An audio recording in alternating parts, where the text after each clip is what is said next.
56 भोग के पीछे की मान्यता क्या है? भगवान को 56 भोग ही क्यों लगाए जाते हैं? त्योहार हो या कोई पूजा, भगवान को भोग लगाने की परंपरा चली आ रही है। कोई मिठाई का भोग लगाता है तो कोई पंचामृत का, कुछ लोग घी, शक्कर या फल का भी भोग लगाते हैं। जो लोग घरों में ठाकुर जी की सेवा करते हैं वे नियमित साफ सफाई से तैयार भोजन का भोग लगाते हैं। लेकिन खास मौकों पर लगाया जाने वाला भोग भी खास होता है। तब एक दो नहीं अर्पित किए जाते हैं पूरे 56 भोग। लेकिन आखिर भगवान को 56 प्रकार के भोग ही क्यों लगाए जाते हैं? एक भी कम या ज्यादा क्यों नहीं? भगवान 56 प्रकार के भोग से ही प्रसन्न होते हैं। इन सभी सवालों के पीछे कुछ पौराणिक कथाएं हैं। जो कथा सबसे अधिक प्रचलित है वह है माँ यशोदा और कन्हैया के प्रेम में पगी हुई। मान्यता है कि माता यशोदा द्वापर युग में कान्हा को बचपन में एक दिन में 8 पहर भोजन कराती थी, यानी कृष्ण 8 बार भोजन करते थे। एक बार ब्रज में देवराज इंद्र को प्रसन्न करने के लिए पूजा की जा रही थी। कान्हा ने पूछा, इंद्र को खुश करने के लिए उनकी पूजा क्यों? पानी बरसाना तो मेघों का काम है, ऐसे में इंद्र की पूजा क्यों? पूजा करनी है तो गोवर्धन पर्वत की करें, जो बिना किसी फल की इच्छा किए पूरे ब्रज के पशुओं का पेट भरते हैं। कन्हैया के समझाने पर ब्रजवासियों ने देवराज की जगह गोवर्धन पर्वत की पूजा शुरू कर दी। ये देख इंद्र नाराज हो गए और ब्रज में बारिश शुरू कर दी। पूरा ब्रज डूबने लगा तो लोग कन्हैया के पास पहुंचे। तब कृष्ण ने कहा कि आपने जिन गोवर्धन की पूजा की है अब वही रक्षा करेंगे। ये कहकर उन्होंने गोवर्धन पर्वत एक उंगली पर उठा लिया। ब्रजवासी उसके नीचे आ गए। भगवान 7 दिनों तक अपनी उंगली पर पर्वत उठाए रहे। इस दौरान उन्होंने कुछ भी नहीं खाया। इंद्र का अहंकार टूटा और 8वें दिन उन्होंने बरसात रोक दी। दिन में 8 बार भोजन करने वाले श्री कृष्ण लगातार 7 दिन बिना अन्न जल के रहे।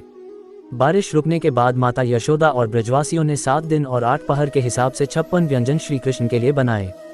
ऐसा कहा जाता है कि भगवान को 56 भोग लगाने की परंपरा यहीं से शुरू हुई। अगर आप चैनल को सब्सक्राइब करते हैं तो श्री कृष्ण आपकी मनोकामना जरूर पूरी करेंगे। मान्यताओं के अनुसार एक और कथा 56 भोग की परंपरा से जुड़ी बताई जाती है। कहा जाता है कि श्री कृष्ण और राधा एक दिव्य कमल पर विराजते हैं। उसकी 3 परतों में 56 पंखुड़ियां होती हैं। हर पंखुड़ी पर एक सखी और बीच में भगवान का वास होता है, इसलिए 56 भोग लगाया जाता है। वहीं कुछ लोग ये भी कहते हैं कि गोपियों ने पूरे महीने ब्रह्म मुहूर्त में यमुना स्नान किया और माँ कात्यायनी से कृष्ण को वर के रूप में पाने की मन्नत मांगी। उद्यापन में माँ कात्यायनी को 56 प्रकार के व्यंजन अर्पित किए गए। इसी के बाद से 56 भोग लगाने की प्रथा शुरू हुई। अब जानते हैं कि भगवान को इस 56 भोग में क्या क्या अर्पित किया जाता है। मान्यताओं के अनुसार 56 भोग में 20 तरह के मिष्ठान, 20 मेवे और 16 नमकीन होती हैं।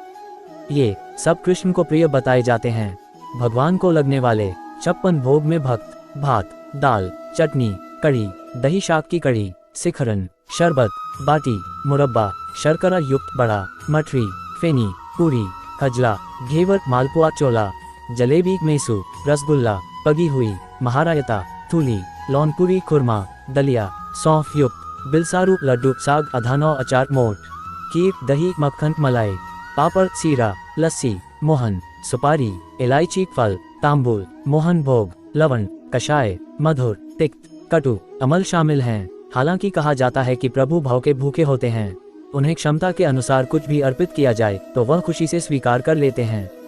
वैसे सिर्फ खास मौकों पर 56 भोग ही नहीं, नियमित पूजन में भी भगवान कृष्ण की पूजा का विशेष विधान है।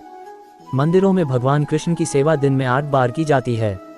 इसे अष्टयाम सेवा कहते हैं। कन्हैया को माँ यशोदा दिन के 8 प्रहर भोजन कराती थी, उसी तरह कृष्ण पूजा में अष्टयाम सेवा का विधान बना। दिन के 24 घंटे में 8 प्रहर होते हैं।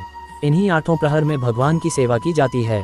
8 प्रहरों में की जाने वाली अष्टयाम सेवा है मंगला, श्रृंगार, ग्वाल, राजभोग, उत्थापन भोग, आरती और शयन। इसमें हर पहर भगवान को भोग लगाने की परंपरा है।